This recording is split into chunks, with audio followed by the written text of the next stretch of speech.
ಸಿದ್ದರಾಮಯ್ಯನವರ ಪಕ್ಷದಲ್ಲಿ ಮುಂದೆ ಕೂತ್ಕೊಂಡು ಮಾತನಾಡಿದ್ರು.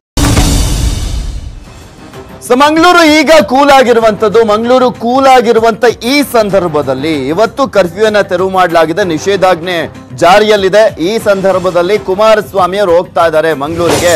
ಮಂಗಳೂರು ಪೊಲೀಸ್ ಕಮಿಷನರ್ ಜೊತೆ ಚರ್ಚೆಯನ್ನ ಮಾಡಲಿದ್ದಾರೆ. ಮಂಗಳೂರು IBಯಲ್ಲೇ ಘಟನೆ ಬಗ್ಗೆ ಮಾಹಿತಿಯನ್ನ ಕಲೆ ಹಾಕ್ತಾ ಇದ್ದಾರೆ. ಮಾಜಿ ಮುಖ್ಯಮಂತ್ರಿಗಳಾಗಿರುವಂತ HD ಕುಮಾರಸ್ವಾಮಿ ಅವರು ಈಗ ಆಲ್ರೆಡಿ ಮಂಗಳೂರನ್ನ ತಲುಪಿರುವಂತದ್ದು. ಕೆಲ ಹೊತ್ತಲ್ಲೇ ಮೃತರ ಕುಟುಂಬಗಳಿಗೆ ಸಾಂತ್ವನವನ್ನ ಕೂಡ ಹೇಳಿದ್ದಾರೆ. HDK ಕರ್ಫ್ಯೂ ಸಡಿಲಿಕ್ಕೆ ಆಗ್ತಿದ್ದಂತೆ HDK ಮಂಗಳೂರಿಗೆ ಭೇಟಿಯನ್ನ ನೀಡಿರುವಂತದ್ದು.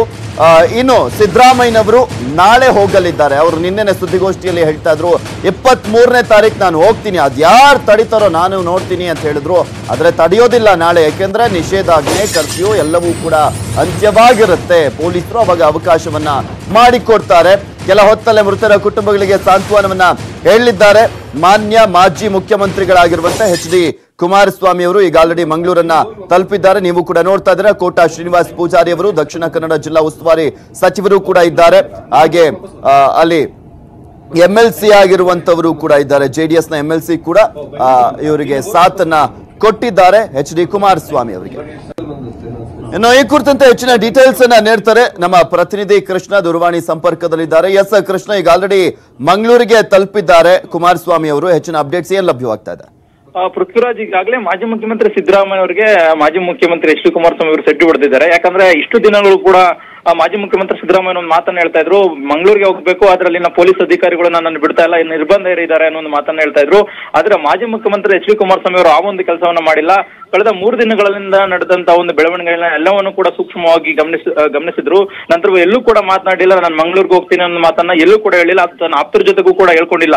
ದಿಢೀರ್ನೇ ಬೆಳಗ್ಗೆ ಇವತ್ತು ಬೆಂಗಳೂರಿನಿಂದ ಈಗ ಮಂಗಳೂರಿಗೆ ತೆರಳಿರುವಂತದ್ದು. ಮಂಗಳೂರಲ್ಲಿ ಈಗಾಗಲೇ ಮೃತ ಕುಟುಂಬಸ್ಥರ ಮನೆಗೂ ಕೂಡ ಒಂದು ಭೇಟಿ ಕೊಡೋದಕ್ಕೆ ತೀರ್ಮಾನವನ್ನ ಮಾಡಿದ್ದಾರೆ. ಈಗಾಗಲೇ ಅಲ್ಲಿ ಮಂಗಳೂರು ಏರ್ಪೋರ್ಟ್ ನಲ್ಲಿ ಇಳಿತದೆ ಅಂತಾನೆ ಅಲ್ಲಿರ್ತಕ್ಕಂಥ ಕಮಿಷನರ್ ಜೊತೆಗೆ ಜಿಲ್ಲಾ ಉಸ್ತುವಾರಿ ಸಚಿವರಾಗಿರ್ತಕ್ಕಂಥ ಕೋಟಾ ಶ್ರೀನಿವಾಸ ಪೂಜಾರಿ ಅವರು ಇಬ್ರು ಕೂಡ ಮಾಜಿ ಮುಖ್ಯಮಂತ್ರಿ HD ಕುಮಾರಸ್ವಾಮಿ ಅವರ ಭೇಟಿ ಮಾಡೋದ್ರ ಮೂಲಕ ಹೋಗಿ ಒಂದು ಮಾತುಕತೆ ನಡೆಸಿದ್ದಾರೆ.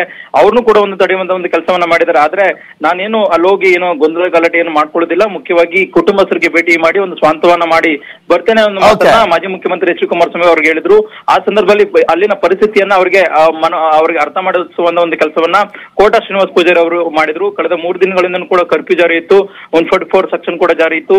ಈ ಸಂದರ್ಭದಲ್ಲಿ ಯಾರು ಕೂಡ ಓಡಾಡ್ತಿರ್ಲಿಲ್ಲ. ಜೊತೆಗೆ ಮಾಜಿ ಮುಖ್ಯಮಂತ್ರಿ ಸಿದ್ದರಾಮಯ್ಯ ಕೂಡ ಬಿಟ್ಕೊಟ್ಟಿರ್ಲಿಲ್ಲ. ಈಗ ನೀವೇನಾದ್ರು ಬಂದ ಸಮಸ್ಯೆ ಆಗುತ್ತೆ, ನೀವು ಬಂದು ಸ್ವಲ್ಪ ಮಾತನಾಡ್ಕೊಂಡು ಹೋಗ್ಬೇಕು, ಮತ್ತೆ ಬೇರೆ ಸಮಸ್ಯೆಗಳನ್ನ ಸೃಷ್ಟಿ ಮಾಡೋದಕ್ಕೆ ಅವಕಾಶ ಮಾಡ್ಕೊಡ್ಬಾರ್ದು ಅನ್ನೋ ಮನವಿಯನ್ನ ಕೋಟಾ ಶ್ರೀನಿವಾಸ ಪೂಜಾರಿ ಅವರು ಮಾಡ್ಕೊಂಡ್ರು. ನಂತರವಾಗಿ ಇದೀಗ ಕೋಟಾ ಶ್ರೀನಿವಾಸ ಪೂಜಾರಿ ಜೊತೆಗೆ ಈಗ ಮಾಜಿ ಮುಖ್ಯಮಂತ್ರಿ HD ಕುಮಾರಸ್ವಾಮಿ ಅವರು ಕುದ್ರೋಳಿಗೆ ತೆರಳಿರುವಂತದ್ದು. ಮೃತ ಕುಟುಂಬಸ್ಥರ ಮನೆಗೆ ಭೇಟಿ ಮಾಡೋದಕ್ಕೆ ಮುಂದಾಗಿರುವಂತದ್ದು. Prithviraj, okay, thank you Krishna ನಿಮ್ಮೆಲ್ಲ ಡೀಟೇಲ್ಸ್ಗಾಗಿ. ಇದು ಇವತ್ತಿನ 9am ಬಿಗ್ ಬ್ರೇಕಿಂಗ್ ನ್ಯೂಸ್. ನಾನು ಪೃಥ್ವಿರಾಜ್ ಹಾರನಹಳ್ಳಿ. ನೋಡ್ತಾ ಇರಿ News 18 ಕನ್ನಡ. ಜಾಲ ನಮ್ಮದು, ಬಲ ನಿಮ್ಮದು.